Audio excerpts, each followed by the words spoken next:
Ahlan wa sahlan wa marhaban mpenzi mtazamaji, assalamu alaikum wa rahmatullahi wa barakatuh.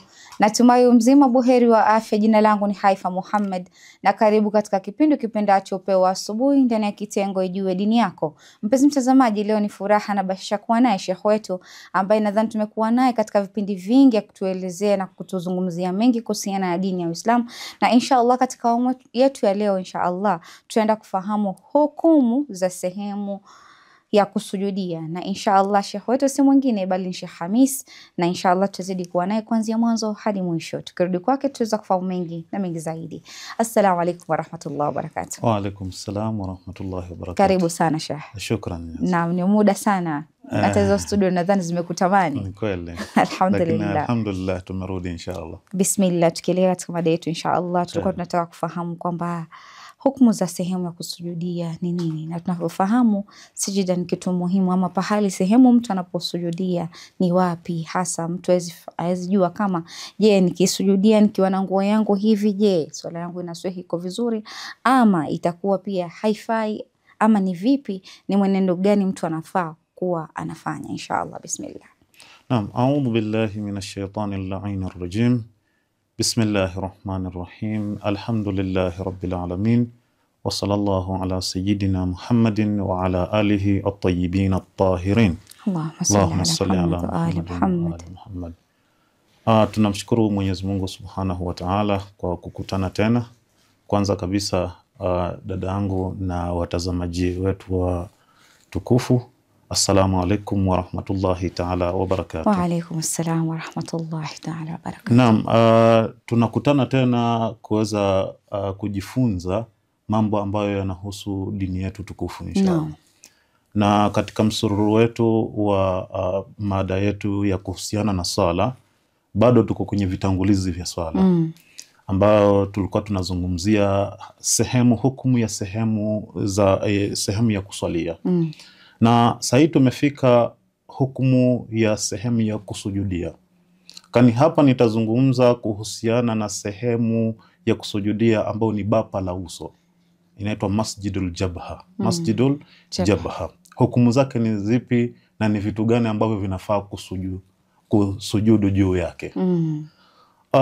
Kwa sababu sajida ni ibada ambayo inafaa kufanywa tu Mwenyezi Mungu Subhanahu wa Ta'ala peke yake. Kwa sababu ni aina fulani ya kujidhalilisha, ya kujileta chini.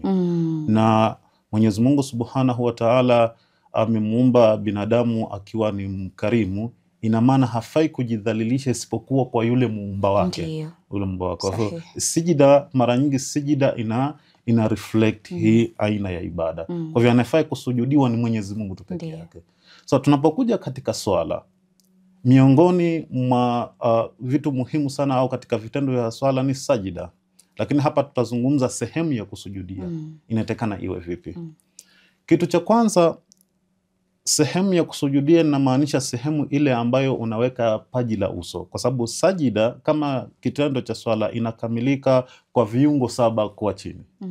Ambao mojawapo ni paji la uso, viganja viwili, magoti mawili na incha za vidole gumba za miguuni. Sote hivyo. Lakini hapa bil khusus tunazungumzia paji la uso. Linatakana uliweke wapi? Na hii sehemu inatakana iwe vipi? Ili swala yako iweze kufanya nini? Iweze kuswihi. Kwa hivyo kitu cha kwanza, sehemu ambayo unaweka paji lako la uso inatakana iwe ni tahir. Iwe haina najisi. Wa tahiri yani ina maana haina najisi, iwe ni tahara. Ile sehemu ya kuweka paji la uso. Maulama wanasema ya kwamba hizi sehemu zingine, kwa mfano magoti, viganja viwili na incha za vidole gumba, hizi hazina tatizo ikiwa sehemu hata kama kutakuwa najisi, lakini ile najisi kwa sharti isiwe inaweza kusambaa. Yani kwa ufupi isiwe majimaji. Kwa sababu najis huwa najisisha kitu ambacho ni tahiri inapokuwa imma hicho kitu ambacho ni tahiri kiko majimaji au najisi yenyewe ni majimaji. Kiasi cha kwamba zikigusana inaweza kuhama ile najis kutoka kwenye unajisi wake na kuingia kwenye kile kitu ambacho ni tahara. Sasa kiingia kwenye kile kitu ni tahara, hiki kitu kinaitwa pia kimekuwa ni mutanajis. Yani kimenajisika. Kwa hivyo hizi sehemu zingine inajuzu sajida kama kutakuwa na najis, lakini ile najis haifanyi nini? Haiwezi kusambaa. Ndio. Yani tunaweza kusema ni kavu yani. Lakini katika paji la uso ni lazima liwekwe, paji la uso liwekwe sehemu ambayo hakuna najis kabisa, ambayo ni tahiri. Naam. Okay. Sasa je, hili paji la uso tunaliweka wapi? Waislamu wote wamekubaliana, kwa sababu hii ni hadithi iko katika vitabu vya Waislamu, kwamba kinachofaa kusujudiwa ni ardhi. Kinachofaa kusujudiwa ni nini? Ardhi. Ni ardhi. Ardhi ina maana pana, inahusisha vitu kadhaa. Ardhi inaweza kuwa udongo, udongo ni ardhi. Ndio. Ardhi inaweza kuwa mchanga, mchanga ni ardhi. Ardhi inaweza kuwa changarawe, changarawe ni ardhi. Ndio. Na vitu vingine vyote ambavyo vinasadikika kwamba mawe majani. Pia majani ni hukumu nyingine tofauti. Majani ni hukumu nyingine. Kwa hivyo kitu cha kwanza ni ardhi. Kitu cha kwanza ni nini? Ardhi. Sawa, inaweza kuwa udongo, changarawe, ambao ndio tunaita turuba. Ndio. Inaweza kuwa changarawe, inaweza kuwa mchanga, inaweza kuwa mawe, inaweza kuwa chochote. Naam. Au kile ambacho kinamea juu ya ardhi. So inayojuzu kusujudiwa hapa ni ardhi au kile kinachomea juu ya nini? Ardhi. Ya ardhi. Lakini kwa sharti kisiwe kinaliwa au kinavaliwa. Kwa masharti haya. Yani kwa mfano tu ya haraka haraka, kwamba kisiwe kinavaliwa kama vile pamba, na kisiwe kinaliwa kama vile kwa mfano majani ya cabbage, ama sukuma, ama mchicha, au kwa mfano matunda. Ndio. Au zinaitwaje hizi peas, nafaka. Ndio. Isiwe ni kama hiyo. Yani huwezi kukusanya nafaka ukasujudia juu yake. Kweli inamea juu ya ardhi, lakini huwezi kukusanya kufanya nini? Ukasujudia. Maana kinaliwa. Kwa sababu ni vitu vinaliwa. Naam. Tuje hapa kwa ardhi. Ardhi kwa maana yake pana, kwamba ikiwemo udongo, ikiwemo mchanga, ikiwemo mawe, ikiwemo changarawe, ikiwemo vitu vingine vile vinasadika. Kuna hadith ambayo ni maarufu, iko kwenye vitabu vya Uislamu, miongoni mwamo iko katika Sahih Bukhari kwa Sahih Muslim. Bwana Mtume anasema kwamba ju'ilat liyal ardu masjidan wa tahura. Kwamba Bwana Mtume anasema kwamba imejaliwa kwangu mimi ardhi, imejaliwa kwangu mimi ardhi ni sehemu ya kusujudia, yani masjidan. Masjidan ni sehemu, na ndio maana msikiti unaitwa masjidun, kwa sababu watu husujudu ndani yake. Kweli. Ni kama vile unaposema masna, yani kiwanda ambao kunatengenezwa vitu ndani yake. Ndio. Kwa hivyo masjidun ni sehemu ya kusujudia.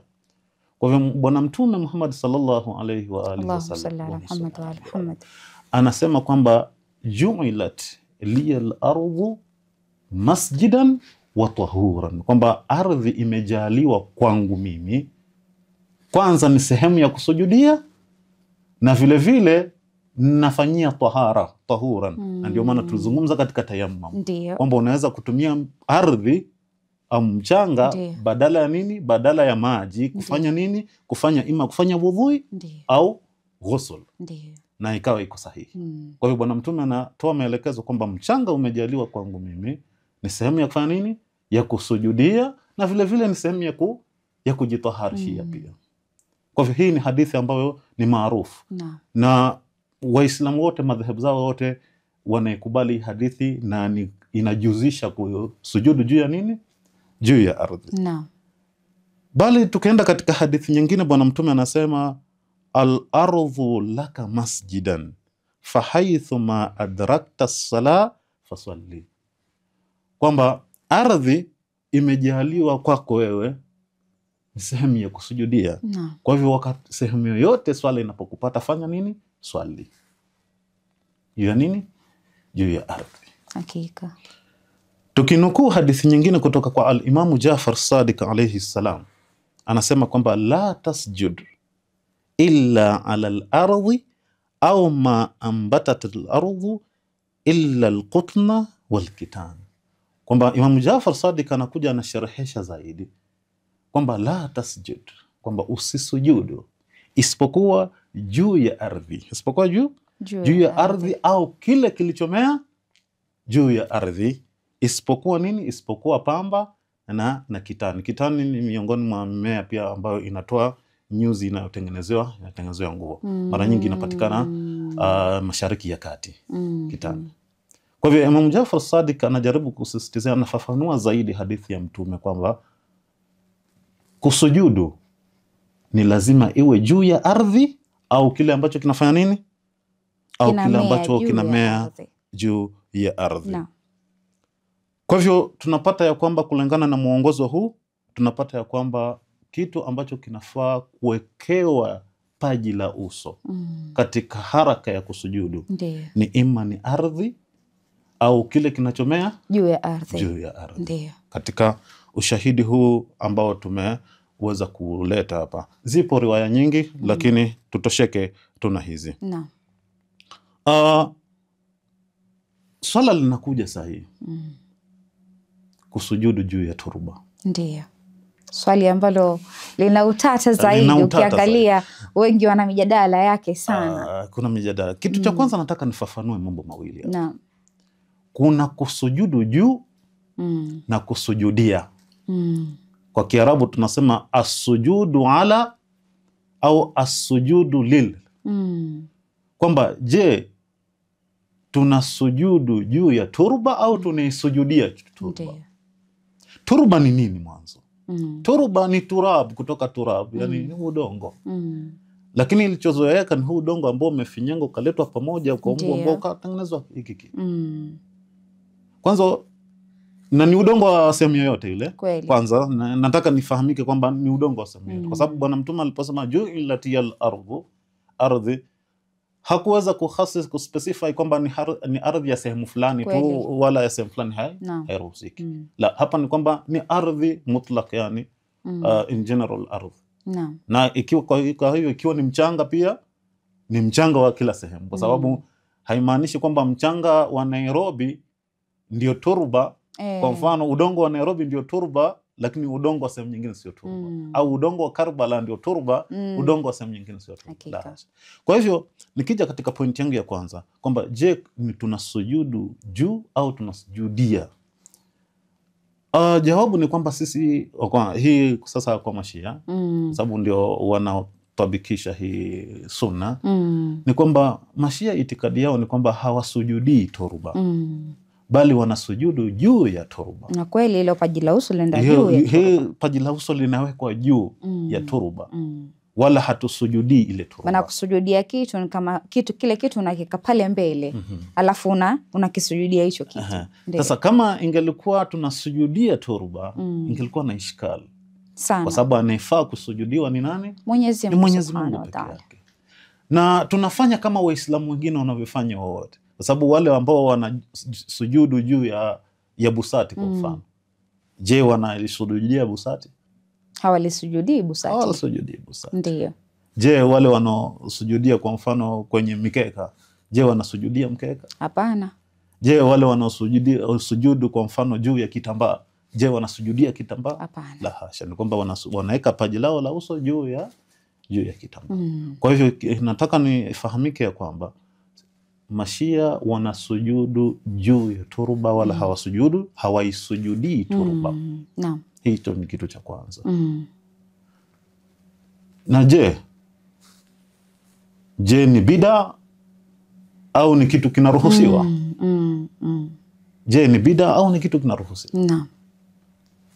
Jawabu ni kwamba ni kitu kinaruhusiwa, kwa sababu Mtume amesema kwamba ju'ilatil ardh, hakika kwamba imejaliwa ardhi kwangu mimi masjidan wa tahuran. Na katika tarehe inaonyesha kwamba Bwana Mtume hakuwahi kusujudu juu ya busati. Na ukiangalia katika majumba yetu sio kwamba utatoka nje tena uende ukasujudu pale nje, ndio maana kana ule urahisi kwamba na hilo tu si hivyo, ni kwamba pia tuna ushahidi kutoka kwa maswahaba kwamba wakati wao wakiswali na Bwana Mtume, kwanza wakati wao misikiti ilikuwa ni nadra sana kupata ina mabusati. Kweli. Kwa hivyo watu walikuwa kusujudu ima moja kwa moja juu ya ardhi au juu ya majamvi ambayo yametengenezwa kutokana na nini? Kutokana na mitende.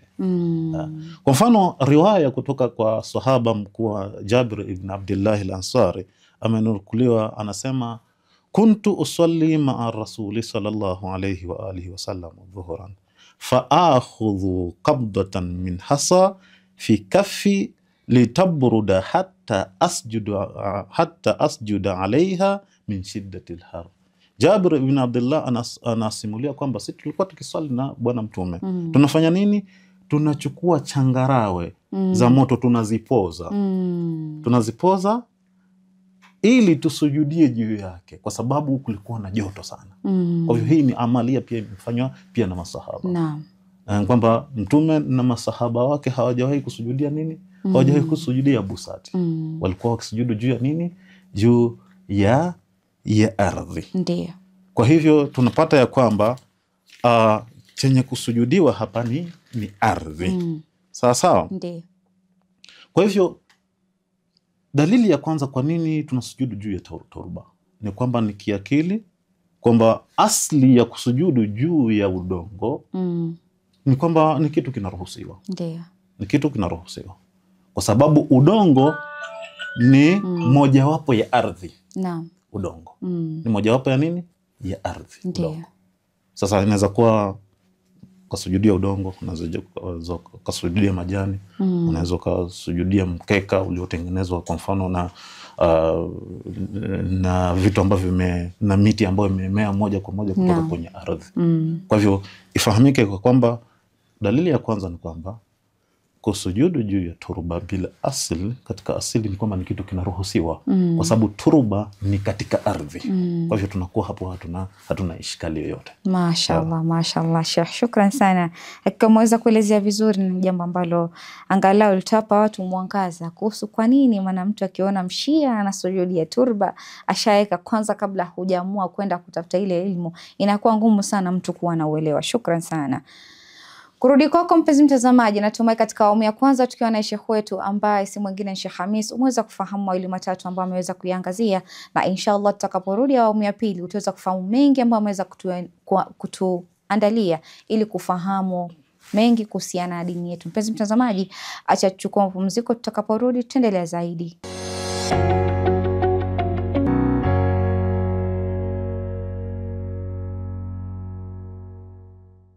Assalamu alaikum warahmatullahi wabarakatuh. Mpenzi mtazamaji, karibu tena katika awamu ya pili ya kipindi ukipendacho Upeo Asubuhi ndani ya kitengo Ijue Dini Yako, tukiwa na Sheikh wetu si mwingine bali ni Sheikh Hamis ndani ya studio zetu za Mahdi TV, akizidi kudadavulia na kuelezea mengi kuhusiana na dini, haswa upande wa turba, yani matumizi ya turba. Yani kuna uelewa maana mara mbili, kwa sababu wengine wako na ile kasumba ya kwamba unasema kwamba tunasujudia ile turba. Hapana, anayesujudiwa ni Mwenyezi Mungu Subhanahu wa Ta'ala, na tukirudi kwake tutaweza kufahamu mengi na mengi zaidi. Karibu tena Sheikh. Asante. Naam. Bismillahirrahmanirrahim. Naam, tukiendelea na mada yetu ya kuhusiana na sehemu ya kusujudu, tumeona ya kwanza kwamba kinachojuzu kusujudia au kusujudu juu yake ni ardhi. Naam. Asli ndio hivyo. Lakini naomba sasa tujaribu kuyapanua zaidi mazungumzo yetu. Kuna vitu ambavyo vinaweza kudhaniwa kwamba ni ardhi. Ndiyo. Lakini katika sheria haiviangalii kama ardhi. Wanaviangalia kama ni vitu ambavyo si katika ardhi. Naam. Kwa mfano madini ambao tukiwemo kwa mfano dhahabu, kwa sababu hivi ni vitu vyote vinapatikana ndani ya ardhi. Dhahabu kwa mfano au fedha kwa mfano. Je, inajuzu kusujudu juu ya dhahabu au inajuzu kusujudu juu ya fedha kwa mfano silver, yani inajuzu? La, haijuzu. Hivi vimetoka kwamba hivi sio ardhi, na ndio maana vinaitwa haya ni madini. Hata jina lake vinaambiwa haya ni madini. Ni madini. Ndiyo. Haya ni madini. Kwa hivyo haijuzu kusujudu kwenye vitu ambavyo vimetoka kwamba si ardhi. Kama vile nini? Kama vile madini, kama vile dhahabu, silver na zingine zote. Lakini kuna vitu vinaitwa ahjarul karima. kuna mawe matakatifu. Kwa mfano kama vile aqiq, haya yanatengenezewa pete. Je, zile nazo ni jaiz, inajuzu kusujudia au inaingia katika hukumu yake, inaingia katika hukumu ya madini? La hasha. Ni kwamba haya mawe ambayo inaitwa mawe matakatifu au ahjarul karima, hizi yanajuzu kusujudia. Tuje katika kitu cha pili ambacho kinajuzu kusujudia. Kwa mfano tunasema kwamba ni ardhi na kinachomea juu ya ardhi, lakini kwa sharti kisiwe kinaliwa wala kinavaliwa. Ndiyo. Kwa hivyo katika vitu ambavyo vinajuzu kusujudia ni mimea ambayo inamea juu ya ardhi.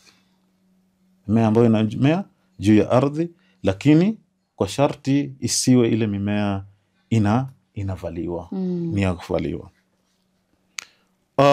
Kwa mfano kama vile tulivyopiga mfano tukasema kwamba kwa mfano nafaka kama vile pojo, kunde, ukazikusanya ukataka kusujudia, la hasha. Vile vile kwa mfano kama vile majani ya sukuma ukataka kusujudia, la hasha. Haijuzu katika sheria, haijuzu. Vile vile isiwe inavaliwa kama vile tulivyopiga mfano wa pamba, sababu pamba ni kitu ambacho kinafanya nini, kinavaliwa. Kwa hivyo haijuzu kusujudia. Na vile vile inajuzu kusujudu juu ya karatasi. Karatasi ima jani la mti kwa masharti yale ambayo tumeyataja hapo mbele, au karatasi ambayo limechukuliwa moja kwa moja kutoka kwenye mbao. Inajuzu kusujudia. Na hata kama itakuwa na maandishi, lakini yale maandishi haijaziba ile karatasi, kunapatikana spaces katika ile karatasi, inajuzu kusujudia. Sasa tuje katika swala ambalo pia ni hasas, kusujudu juu ya turba ya udongo wa Karbala. Je, kwanza inajuzu? Na pili, dalili yake ni ipi? Kwamba Mashia tunaona kwamba mna turba nyinyi mnatoa Karbala. Je, kuna dalili yote ya kisheria au ni vitu ambavyo mmevitunga? Jambo la kwanza Mashia hawasemi kwamba ni wajibu kusujudu juu ya turba ya Karbala. Hiyo ieleweke. Si wajibu. Yani kiasi cha kwamba swala haiswihi bila kuweka paji lako la uso juu ya udongo wa Karbala. Hiyo sio itikadi ya Mashia. Sio itikadi ya Mashia. Ni kwamba inajuzu, kama vile ambavyo, kwa sababu udongo wa Karbala pia ni katika ardhi. Udongo wa Karbala ni katika ardhi. Ila tuna itikadi ya kwamba udongo wa Karbala ni udongo bora.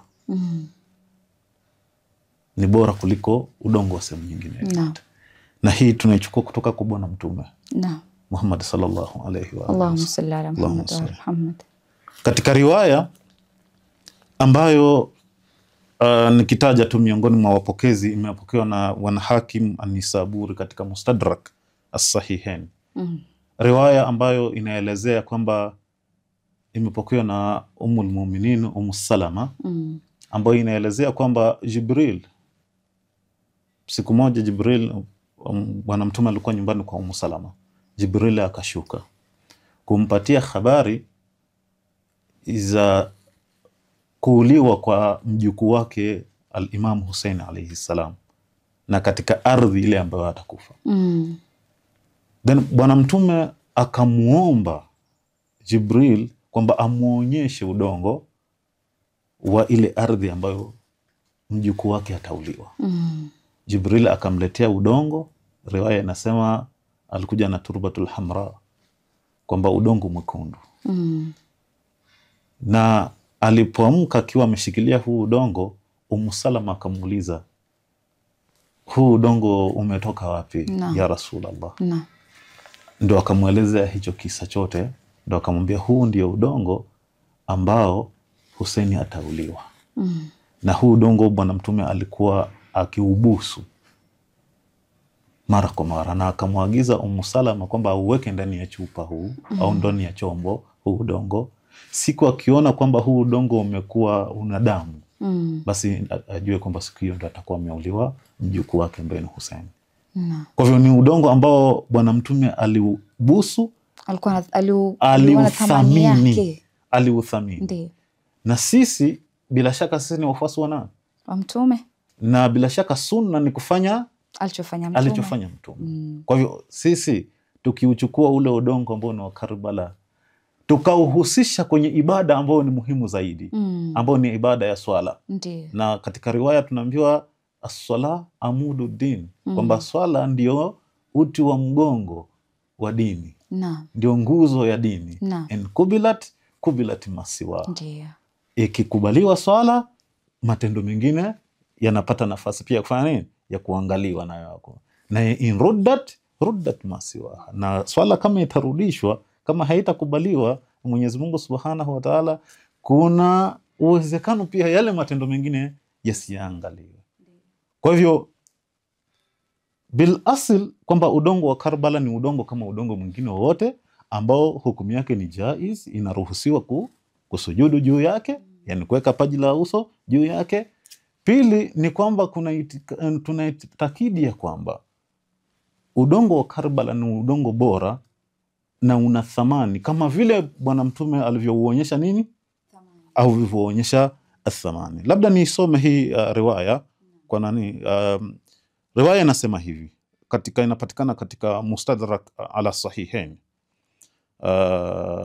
Inasema an Ummi Salama, kutoka kwa Ummu Salama radhiyallahu anha, anna Rasulullah sallallahu alayhi wa alihi wasallam, kwamba Bwana Mtume Muhammad sallallahu alayhi wa alihi wasallam ittajaa dhata laylatin, alikuwa amelala, kuna usiku alikuwa amelala, linnaum faistayqadha wa huwa hairun, baadaye akagutuka kutoka usingizini akiwa kidogo ni kama ana shauku fulani, hali yake sio ya kawaida. Yani Bwana Mtume akagutuka, wa huwa hairun, thumma ittaja, baadaye akajilaza tena, thumma istayqadha, baadaye akaamka tena mara ya pili, wa huwa hairun duna ma raaitu bihi almarratu alula, kwamba akawa pia bado anaonekana hali yake si ya kawaida, ni kama ana nani fulani hivi, ni kama kuna kitu fulani kimemtokea.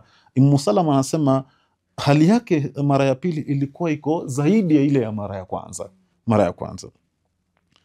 Thumma ittaja fastayqadha, baadaye akajilaza tena Bwana Mtume na kaamka, wa fi yadihi turbatul hamra, katika mkono wake kukiwa na udongo mwekundu, yukabiluha, akiwa anaubusu ule udongo.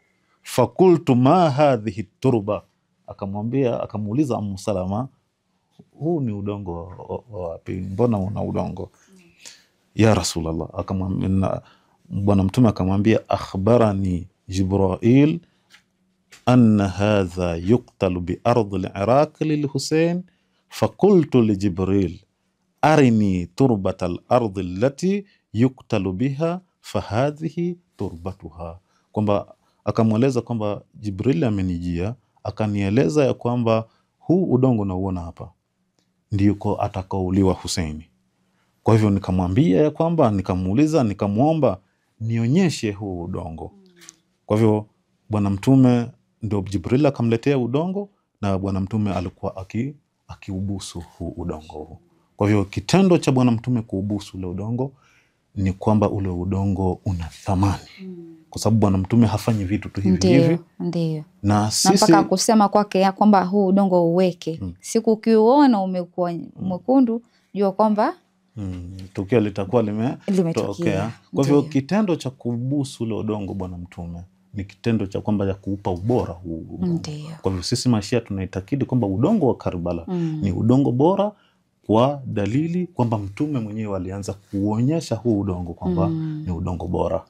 Na hata maimamu pia baadaye wakaja wakaonyesha kwamba ni udongo bora. Mashaallah, mashaallah, mashaallah, mashaallah.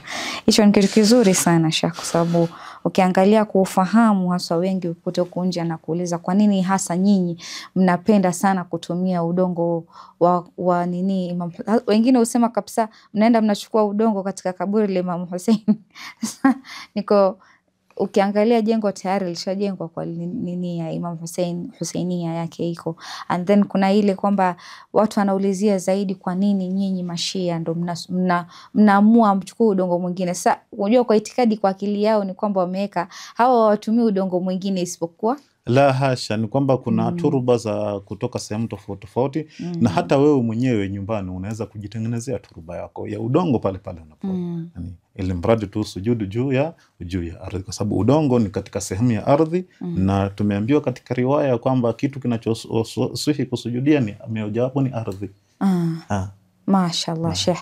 Na tukiangalia nikiuliza swali lingine ni kwamba wale ambao wajua kuna sisi wanawake wajua wanawake ni tofauti, kuna hizi hijabu wanazovaa. Vipi hii nini yake ikisujudia mtandio wake akisujudia nao, je kuna mushkil ndani ya hapo ama ni mpaka ile paji liende direct katika kusujudu? Iliyopokewa ni kwamba ni paji lazima liwe direct juu ya ardhi. Kwa sababu paji la uso ndio linasujudu. Unapoweka kizuizi kwa mfano kama nguo, sasa utakuwa umesujudu juu ya ile nguo. Unakuwa umesujudu juu ya ile nguo. Na nguo inakuwa ni kama pati ya na nguo sasa si katika option number 1 ya kitu cha kusujudia. Nguo kama tutakavyoona baadaye, nguo si katika option number 1 ya kitu cha kusujudia. Kwa hivyo kama una option number 1 cha kusujudia, ni lazima uweke paji lako la uso, kwa sababu ni paji la uso ambalo ni direct ndio linatakana liguse ile turba. Mashaallah. Shukran sana Sheikh kwa kuweza kutuelezea haswa kuhusiana na swala zima la turba, na ni vizuri sana kuwa mtu anaweza kufahamu mengi kuhusiana na swala hilo. Na kufikia hapo, shukran sana. Acha tuseme alhamdulillah, tumeshukuru kuwa na wewe, haswa kuwa na wewe siku ya leo, kwa sababu ni siku ambayo tumekupeza ni muda mwingi. Nadhani pia watazamaji wamepeza kuona Sheikh, jamani ilmu yako vipi umekaa nayo, umeamua bwana usije kutupa ilmu 2-3. Inshallah ni shughuli hapa na pale, lakini alhamdulillah tukipata nafasi inshallah tunajaribu. Shukran sana. Inshallah Mwenyezi Mungu tunaomba kwamba ajalie haya ambayo tunasema kwanza iwe ndio hivyo ni sahihi na watu wafaidike nayo inshallah. Shukran sana. Kurudi kwako mpenzi mtazamaji, natumai katika awamu ya pili tukiwa na Sheikh wetu Sheikh Khamis umeweza kufahamu mengi na mengi zaidi ambayo ameweza kuiangazia, haswa upande wa kufahamu kwa nini tunatumia turba, haswa turba ni nini. Ni kwamba turba ni ardhi na watu unasujudia katika ardhi.